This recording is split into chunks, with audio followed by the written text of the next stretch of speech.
স্ত্রীর জন্য দোয়া করছেন কবে? জানি না আমি। আপনারা আপনাদের স্ত্রীর জন্য কবে দোয়া করছেন? জানি না আমি। স্ত্রীর জন্য আবার দোয়া করণ লাগে নাকি? স্ত্রীর জন্য কি আবার দোয়া করণ লাগে নাকি? স্ত্রীর জন্য দোয়া করা লাগে না, স্ত্রীর জন্যই দোয়া করা লাগে। স্বামীর জন্য কবে দোয়া করছে আমি জানি না, স্বামীর জন্যই দোয়া করা লাগে। এই দোয়া আমাদেরকে করতেই হয়, এটা আমাদেরকে করতে হয় যেন তাদের দিকে তাকালে দুটো কোরআত আয়ুন মানে হচ্ছে তাদের দিকে তাকালে আপনার চোখটা শান্ত হয়ে যায়, প্রশান্ত হয়ে যায়, আপনার অন্তরটাকে শান্ত হয়ে যায়। অথবা তাদেরকে তাকে এইভাবে তাকিয়ে থাকতে মনে চায়, কি সুন্দর একটা স্ত্রী আমি পাইছি মাশাআল্লাহ।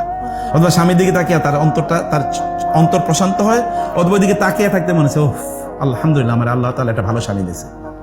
এমন আজকে বাসায় গিয়ে প্র্যাকটিস করে দেখেন, স্ত্রীর দিকে এতক্ষণ তাকিয়ে থাকতে পারেন কেন? কতক্ষণ তাকিয়ে থাকতে পারেন? তাকিয়ে থাকলে আবার উনি ভয় পেয়ে যায়, ভূত কই থেকে আইলো, এরকম ভয় পায় কিনা, কারণ এতদিন তো তাকার নেই, কি ব্যাপার আমার খায়া ফেলাইবা নাকি, এরকম যেন না।